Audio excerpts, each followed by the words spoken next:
guys, Catherine here in Hong Kong. So ayan guys, magluluto tayo ng black fungus. Na-try nyo na ba magluto ng black fungus guys? Ayan kasi itong employer ko, favorite kasi nila yan. Itong black fungus. So nag-try akong gawin to. Nilagyan ko lang yan siya ng sauce para may lasa. So ayan guys, linunch ko lang ang ating black fungus for at least 3 minutes guys. And then after that guys, ayan, so nilagyan ko siya ng soy sauce and sesame oil. Ayan. So itry nyo to guys kasi masarap talaga siya at saka nutritious siya guys. Okay?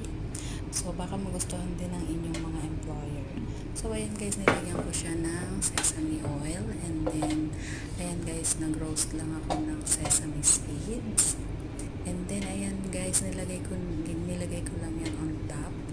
And then after that, ayan, mix na natin ang ating black fungus with roasted sesame para kumapit yung roasted sesame at para maging mabango lalo ang ating black fungus. Ayan guys, so napakasimple lang yan guys. So 3 minutes lang, meron ka ng napaka-sustansyang gulay. So ayan guys, itry nyo. Thank you for watching. Bye bye.